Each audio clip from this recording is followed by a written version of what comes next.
Good evening, everyone. So, as a matter of fact, this is one of the rare occasions that we can ask your opinion about what shall we do tonight. I can go ahead with this presentation, or we can do a Q&A, whatever you feel like it, because I believe in science, and this reading that Valdo just did, it's very rich and pops a lot of questions in our brains. So if you do want to go to a Q&A format, I'm going to invite Valdo back and Adriana, and we can try to answer as many questions as you have about subjects that I'm going to ask Valdo to read that again, and whatever comes to your mind, we can try to answer. Or we can go ahead and talk about the readjustment of the conscience, which is exactly what he said, but we're gonna think about it. Two things. So just two things to think. First, we are incarnated on planet Earth. Planet Earth, it's a planet of, anybody knows? It's a planet of happiness. It's a planet of doomed. What kind of planet are we in? Trials and atonements. So I have a very good news for you and a not so good. Which one you prefer better? First, the good one, the good one, the not so good. The not so good is that if we are in a planet of trials and atonements, we are not as good as well. The good news is that we came up to perfect ourselves. So yes, we are trying to get better. It doesn't matter if we were not better before. It matters what we're trying to do. So that are the good news. That said, again, I'm going to pose the question to you. You prefer to do this meeting today as a Q&A, as a back and forth, question and answer, or let's go ahead and do this. Rafael will kill me because he prepared everything to record it. Sorry, brother. But yeah, as we have this one, and I don't know. I believe in science. So I just saw Valdo very excited. Just saw Adriana very excited. And the reading was like, wow. So I don't, whatever you guys feel like it. You prefer to do what? Okay, raise your hand for Q&A. Okay, let's go ahead. That was the answer. Okay. Okay. Let's go ahead. Next time we prepare in advance. Yeah. So, this is on Allan Kardec graveyard. It's written there, to be born, to die, to be reborn, yet again, and always progress. That is the natural law. And that is why we understand that many lives will bring us progress. If not, we're not gonna regress. We're gonna always stay. We can't stand still. Like we see so many people not progressing in life. So many people just staying in what we call the comfort zone. That's okay. The good news is that we cannot go back. We cannot get worse then. So every time we incarnate, it's a new chance to better ourselves by helping the others, by understanding the meaning of life, by understanding the purpose. If every day in our life, and Valdo talked about something in the lecture here, that is about focus. Because what comes to your mind, you have 85,000 thoughts a day in average. We cannot control 85,000. It's too much. But what we can do is not invite bad thoughts to jump into our brain. Just let them pass by. They come and say, sorry, I don't have time for you. Oh, not today. Maybe let me try my schedule. Maybe next week. Can you come back next week? Just play with that. Of course we're going to have good and bad thoughts. Don't invite bad thoughts to come in to your home, to your brain. Otherwise, you're going to tell your brain, keep looking for something similar. So your focus is gonna change to whatever can be good to something real bad. And of course, you're gonna find a lot of things. Knock and the door shall open. So if you try to focus in bad things will come. And it was not long ago I put a speech that was a lecture in Portuguese of a doctor that says that he did a research that 5 minutes watching news and not filtering that kind of information will downgrade your immune system for 5 hours. Just 5 minutes. How much news did we look at it? Did we heard? Did we search for? I have a friend that every single week come with a new disease on earth. Oh, that's fantastic. So, but this is internet, okay? This is not new to the world, because if one in the medieval times we have those little guys right here, everybody will know what Attila was doing and what the Crusaders were doing and all the massacre that and now we're like, oh my God, there's a massacre. One against thousands that were before.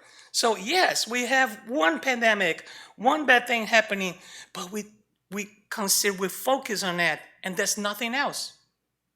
There's nothing else. So watch what you put inside your brain. It will replicate and it will become your day, your week, your month, maybe your year, and for some, maybe your life. So we were not born for that. We were born to progress. This is not a form of progress, okay?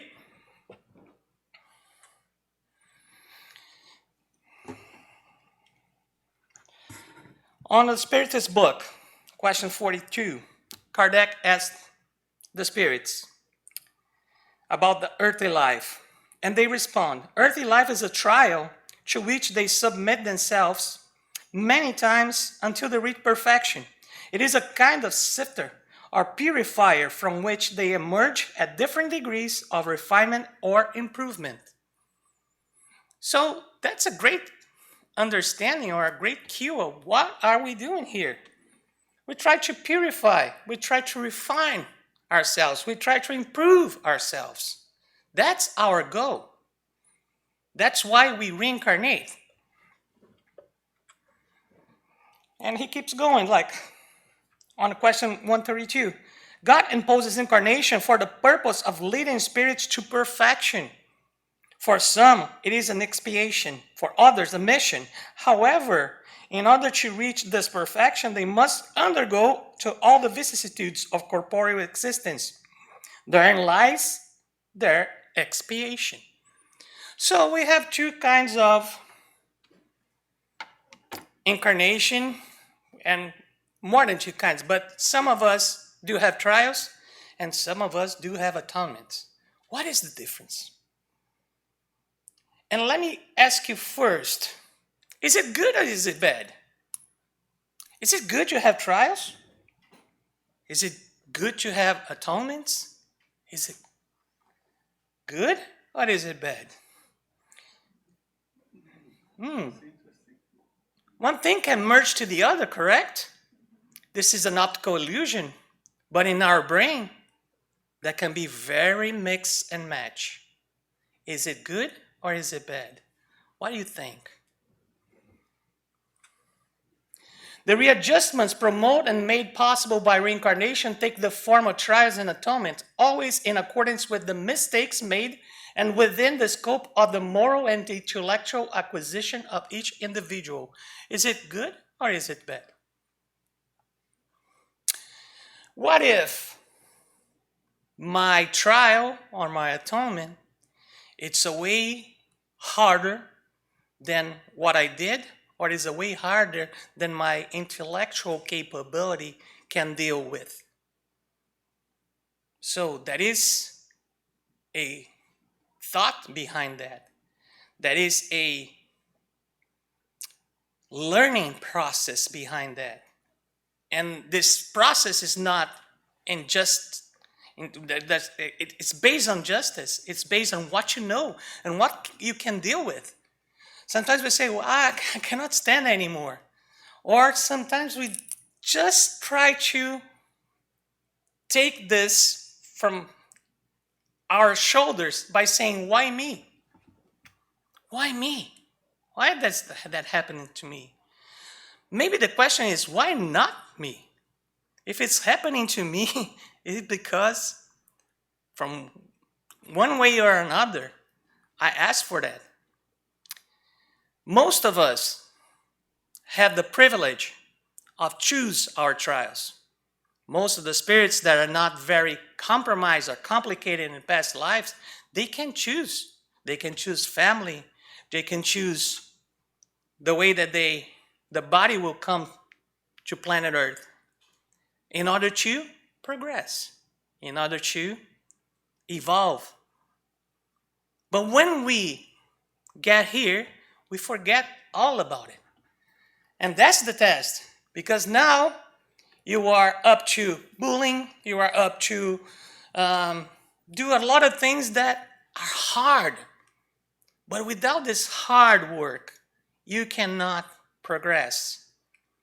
There is no way to transform charcoal to a diamond without pressure and heat. That's the same way. Trials resemble an obstacle course, has the power to drive human progress. So most of us are here experimenting trials. It's an obstacle course. If you see on the Olympics, sometimes they trip and they miss the race. Sometimes they trip, stand up, and keep up with the race. The other day, I love sports, so I was watching the Olympic channel, and the lady was winning. She tripped, she stand up, and she end in third place. Did she cry? No, she didn't, because she stand up and kept on going. Her goal was to finish, was not to be the first. Think about it. Think about it. The founder of the Aikido martial art has a saying: the man who wins against another man is a winner. The man who wins against himself, it's invincible. Which one do you want to be? You want to always compete against each other? Or the real competition is against us, against our bad habits, against what we can do to progress? I know I want to be invincible. I'm trying. You all trying because you're here. So try to pay attention to yourself, not to the others. They say that the grass is always green for your neighbor. Do you ever wake up at 1 a.m. in the morning to see if he's not painting the grass with a green can? You don't know that. It doesn't matter, because it's not your life, it's his life.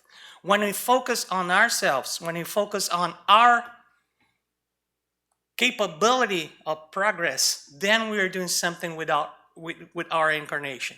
And that's the goal.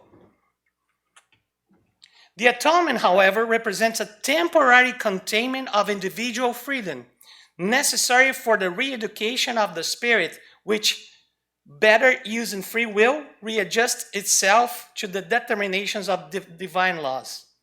So it seems that atonement is kind of a hard thing.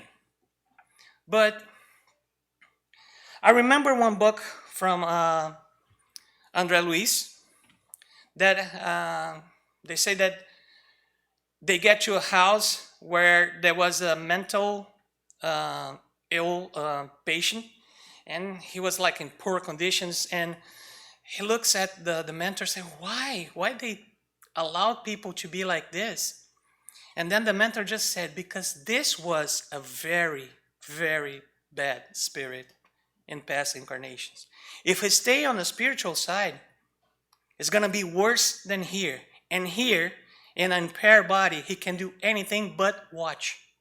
And maybe just by watching, he can develop something inside himself among frustration and rage, because that he has it already.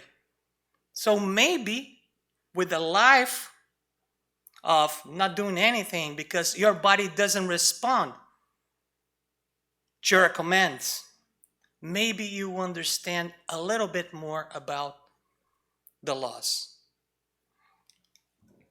Again, is it good or is it bad? I hope you're changing your perspective about some things, because I did. Emmanuel said, trial is the struggle that teaches the wayward work and spiritual edification to the rebellious and lazy disciple.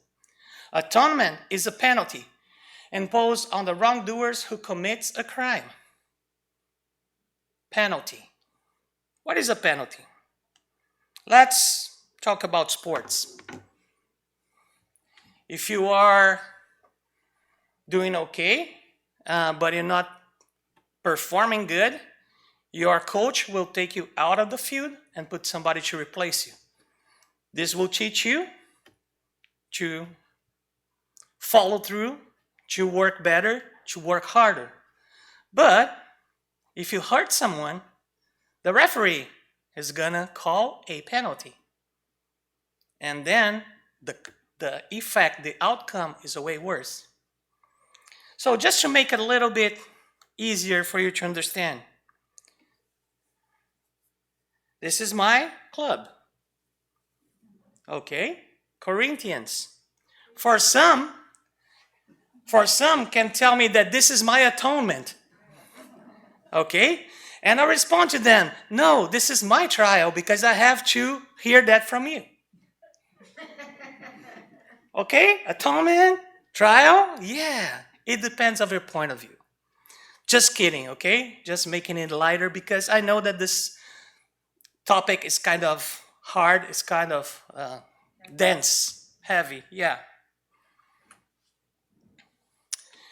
Since the tribulations of corporeal life are in the same time expiations for past wrongs and trials for the future, does it follow that from the nature of these tribulations we may deduce the kind of preceding existence we live?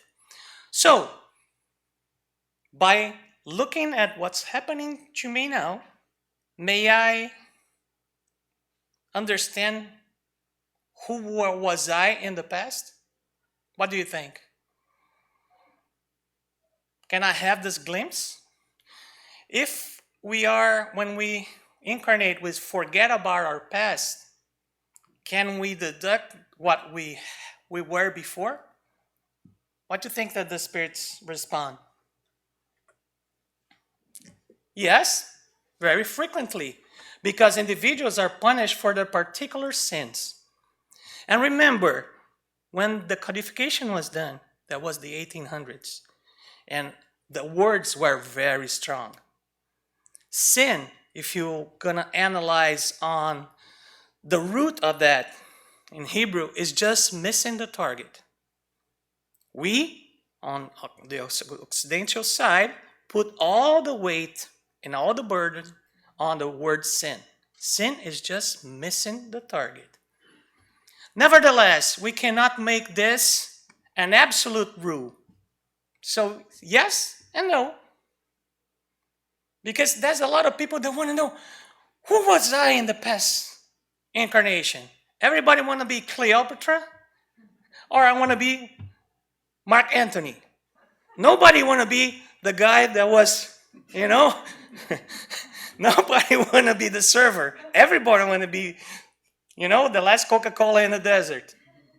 We were not. We were not. We're just regular D.I. Joes by that time. The instinct tendencies are more certain indication because the trials that the spirit undergoes refer as much to the future as to the past. So yes, we can have a glimpse, but for what? The meaning is that, why do you want to know who you were? What's gonna, make you feel better? make you understand your incarnation, make you understand your purpose was there. Your purpose is to progress. Period. How are you going to do that? It's your choice. But your purpose in incarnating over and over and over is to progress. You want to know what's wrong with you? You want to know what you want to change? Don't ask a friend. Ask somebody that doesn't like you. He's not going to have any sugarcoating to tell you what's wrong or what he or she thinks that is wrong. Or if you have a child, think about many times that you point the finger and you got so angry. And then in the end you say, why did I get so angry? That was not much. Just because he or she was mimicking you. Something in you that you don't like. In psychology, that is called the shadow effect. You can Google about that too. So whatever you don't understand about yourself, you don't recognize about yourself, you put it to the side and you see in somebody else, you're going to be the worst judge ever, even to your child. What guides a spirit in choosing the trials it wants to bear? What do you think? I think this is easy, isn't it? He knows pretty much in the spiritual side what he did right and what he did wrong. So he want to do it better in the next incarnation. But with this willing to do better, sometimes we ask for a lot of things. My wife has a saying that I laugh all the time. She say, I ask for too much. I ask for too much. I should ask for less. Because right now everything is happening to me, but of course she said that in a humor way. But sometimes we ask for much, for too much. But that is a team per se. That is a reincarnation spirits that will tell, brother, chill. You can do this, but what if you just take a little bit, step by step, one at a time? And by this, understand how our brain works, how the earthly brain works. We love simple things. If some things start getting complicated, what the brain does is not paying attention anymore to the subject. If I'm making my presentation simple, you are with me. If I'm making my presentation kind of hard, your brain's going to start thinking about what you're going to do after here, what you did yesterday, what's going to happen, what if, because we don't like complicated things. So, again, choose whatever is simpler to do. And that's what they tell us. Hey, slow down. You want to do everything in one incarnation, it's not going to work. Try to multiply. That's why we have multiple incarnations. It chooses what may serve as an expiation according to the nature of its wrongs and whatever might enable it to evolve more quickly. Fantastic. That's simple enough, isn't it? That's simple enough. If you can start complicating, then probably when you incarnate, you're not going to follow through. And many times we don't follow through. Either or. What could possibly be the merit of the existence of beings who, like the mentally impaired, can do neither good or evil, and therefore cannot progress? And we know for this question that if I don't do anything bad, but I don't do anything good, am I good? We know the answer for that. Yes. You just nod. Yes. Just shake your head. No. Because we are here to progress, and progressing is to do something good. But what about the mentally impaired? They cannot do good, they cannot do bad. So what is the purpose of that incarnation? It is an expiation imposed for their having abused certain faculties in a former life. It's a temporary pause. Again, it's a blast. Because if they're not in an mentally impaired body, they can do a way worse.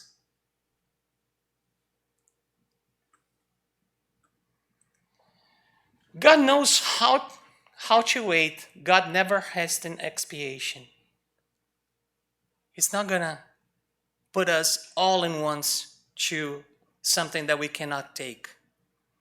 But if needed, Nevertheless, God can impose a certain existence on a spirit when, due to his impurity or will, it is not capable of determining what would be the most useful, and when God sees that such existence could serve for his purification and advancement, and at the same time, its expiation.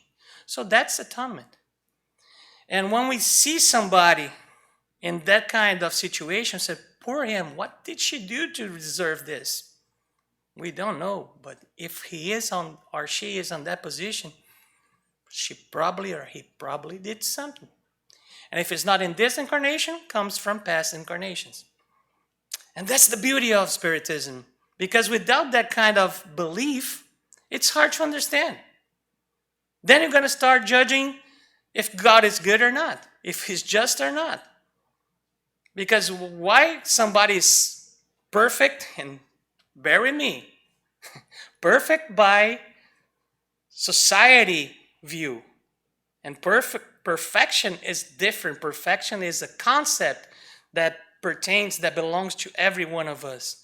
It's different from person to person. But some people think that perfection is have 5 fingers, perfection is to have a lean body, a six-pack, and everything. So be it.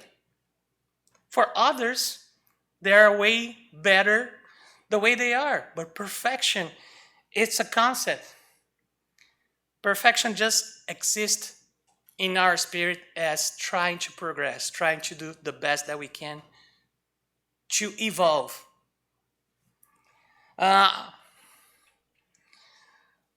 One thing that I took from Disney, and I worked for them for 10 years, and it still works for me. They say something that works for the human being as a whole. They say, higher character, develop qualities. But character, you cannot change. Character was born with you. So, higher character, which is your will, your purpose of getting better, of helping people, of smiling, of lifting people. And then develop abilities. Repentance, expiation, and reparation are the 3 conditions necessary for effacing of a fault and its consequences. Repentance mitigates the suffering of expiation because it opens the door and paves the way to rehabilitation, but only reparation can nullify the effect by destroying its cause. Seems kind of heavy. It's not easy to understand, but it's not that hard to understand. But let me simplify the way that our brain works. If you break an arm or a leg, your brain is going to watch for that arm or leg until it heals. So it will focus, it will send energy from your body to take care of not banging the arm to the wall or something like that will hurt you even more. Once it's healed, it doesn't take care anymore. Normal life.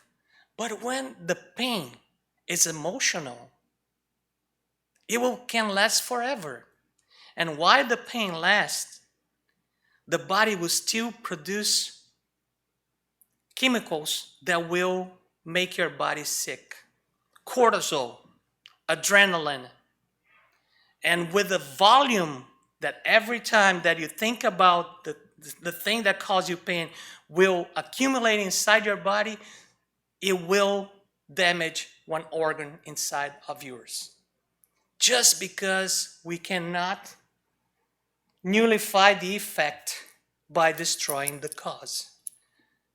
What if you have the power of do that for your brother just by saying, I'm sorry. I know that I didn't do the best last time. I'm sorry. I know that you are sad or you are angry with me. I didn't want that. We do have this power. Why don't we use it? Why don't we do that? It's a miracle. You can save somebody to get sick. It's up to us. It's in our power. It's in our hands. Repentance may begin in the spirit life. So it's not just for incarnation. In the life of the flesh and at any period. What that means is never late to do it. Expiation consists in the sufferings, both physical and moral, that are the results of the spirit's wrongdoing, whether in the cause of the same earthly life in which he has done wrong, or in the face of the spirit life succeeding it. Reparation consists in doing good to those whom we have done wrong. Do good to some who we have done wrong. Can we do this? Are we able to do this? Are we able to first recognize that we did wrong to somebody? Or do we think that we are not capable to do that? Reality check. That hurts. That hurts. It's not something that is easy to do. But again, the outcome is fantastic for you and for the other person. So why not? Question 1000. Can we redeem our wrongs in the present life? Please tell me. Yes. Thank you. Yes, we can. By making reparation for them. Do not suppose, however, that you can redeem them through a few childish privations or through donations after your death when you no longer need your assets. That's so easy, right? It's like to forgive your brother, forgive somebody that you like. It's easy. It's hard to forgive somebody that you don't like. It's hard to be nice to somebody that you don't like. But be nice to somebody that you do like, well, it's easy. Evil can only be atoned by means of the good, and reparation does not have any merit if it does not strike human beings in their pride or their material interests. Interesting, right? So there's a lot of guidance right there. They're all in the Spirit's book, in Heaven and Hell, and the Gospel according to Spiritism. How many times a week we go to those books to try to answer our questions? Let me revert the question.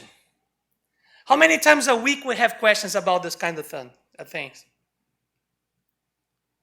If you say more than 10, good, because it's probably more than 100 in a week.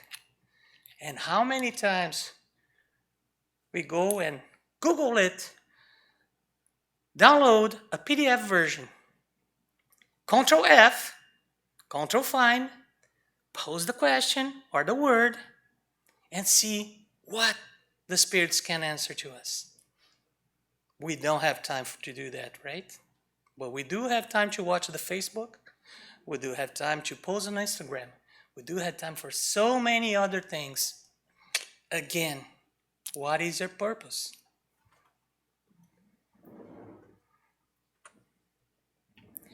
Settle matters quickly with your adversary who is taking you to court.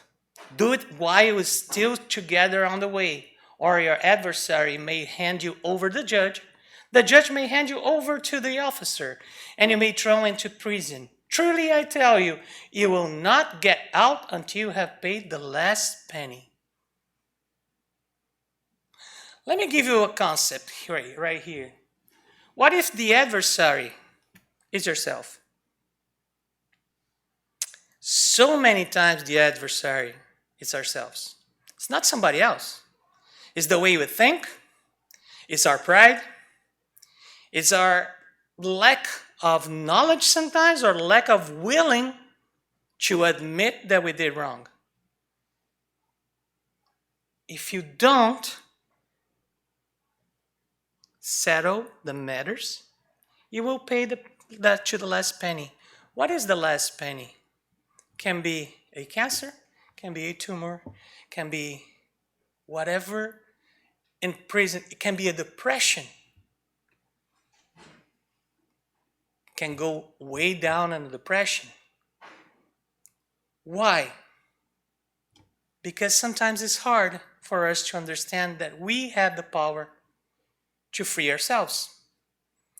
And we have the power to free the others with that. But sometimes people is born with a problem, and sometimes this problem turns out to be the best thing that happened in his life.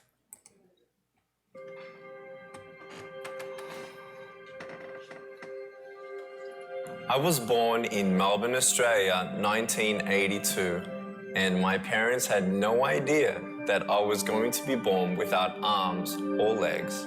I was the only one that I ever saw without limbs. My faith in Jesus Christ was sealed after 7 years of wondering why, God, I was born this way. He answered me very clearly through John chapter 9. And I gave my life to Jesus at 15 after reading about how he came across a man who was born blind. And I'm like, hey, hold on a second. This looks interesting. And no one knew why he was born that way. I'm like, perfect. So I read on, and in verse 3 of the 9th chapter, Jesus said, it was done so that the works of God would be revealed through him.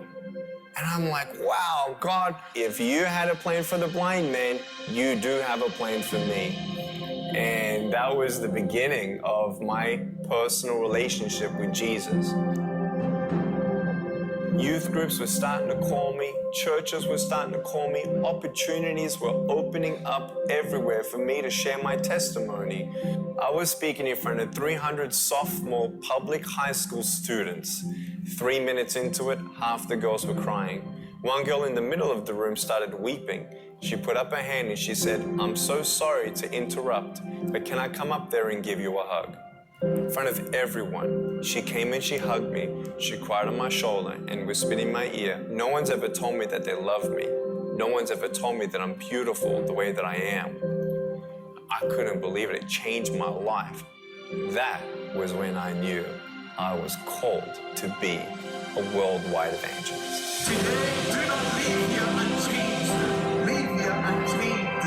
You don't know what God can do with your broken pieces until you give God your broken pieces. No saben qué And I want you to know when you fall down, God's grace is sufficient. God's hand will come down and pick you up.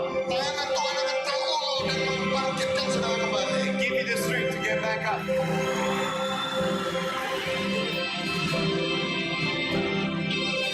By the grace of God, we have seen face to face 500,000 souls say yes to Jesus and be plugged into a local church. As crazy as it sounds, our goal at Life Without Limbs Ministry is to preach to every single soul on the planet. 7 billion people. We believe that this goal is possible as the Holy Spirit is gathering an army and building up supporters to send us and accomplish this mission.